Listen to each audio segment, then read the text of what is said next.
Welcome back to another episode of Koi's Bistro, and today I will be showing you how I make Zuppa Toscana. So let's get into it.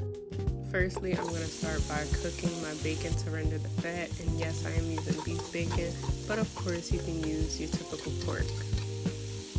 I chose to dice up my bacon so that way it'll render a little bit quicker, but you can cook the full strip and just break them down afterwards. My bacon is now fully cooked, so I will be removing it from the pan, and I'm gonna leave the fat there because we're gonna build off of that. Next up, I'm gonna start cooking my chicken Italian sausage. I just prefer to use spicy, however they didn't have that in the market, so I will be converting this to a spicy sausage. I'm adding some crushed red pepper flakes, a little paprika for the color, as well as some cayenne pepper for an additional kick. Next, you want to break up the sausage, so I'm using my trusty meat masher, but if you don't have one of these, a spatula will do just fine.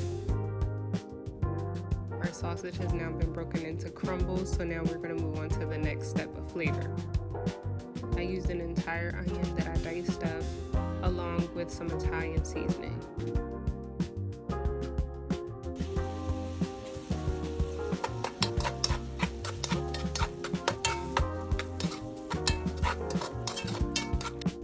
To my sausage and onion mix, I'm adding 2 tablespoons of minced garlic. You can use the jar or you can dice it up fresh. Some chicken bouillon powder.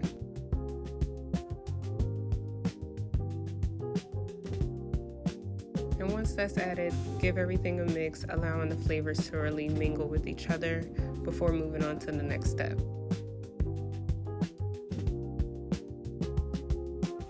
At this point, we'll be adding our bacon back into the pan with the sausage to allow the bacon to soften, but you don't have to use all of it.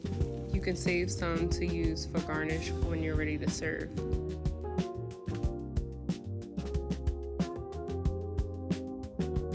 To help thicken my soup, I'm going to be adding flour. So here I use a half a cup of flour, but I do eventually go back with another half a cup.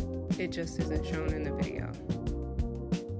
And you want to mix all of that together until you no longer see the flour in the pot.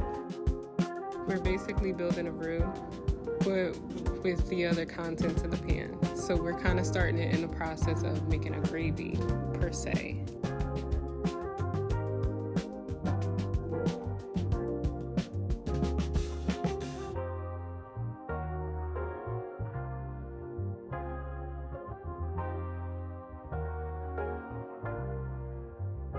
Now I'm going to add my liquid, so I will be using 3 liters of water. If you decided to skip using the chicken bouillon and just go straight for the chicken stock, that is perfectly okay. Adding garlic powder is just a personal preference, so taste as you go to see if you need it. It is now time to add the potatoes, but please do not do what I just did here and dump them. To avoid any splashes, simply scoop them into the soup instead. Let those potatoes cook for about 30 to 45 minutes, or at least until your potatoes are translucent. The broth wasn't thick enough for me, so I did add a cornstarch slurry. Once the soup reaches your desired consistency, we're going to add our kale little by little. I'm adding my kale towards the end so that way it's tender but still holds structure.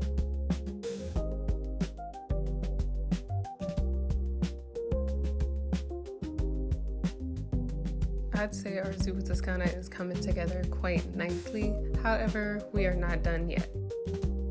We're gonna add our Italian cheese to the mix, and what I'm using here is a mix of 3, which are Romano, Asiago, and Parmesan.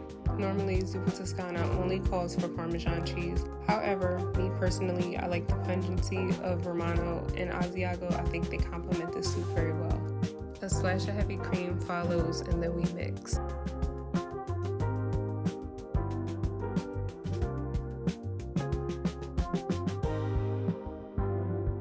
I did some quality control, and I believe this called for more cheese, so let's add some more cheese. We're going to give our soup one final stir, and it is ready to serve. Unfortunately, during my recording, I got a notification that my storage was full, so I did not capture me actually scooping the soup. But here's the soup in the bowl, and we are just topping it with some Italian cheese, as well as some crushed red pepper flakes and black pepper. Bon appetit, it is time to eat. Thank you all for tuning in and watching my video. If you enjoyed it, give it a thumbs up, subscribe, and I will catch you on the next one.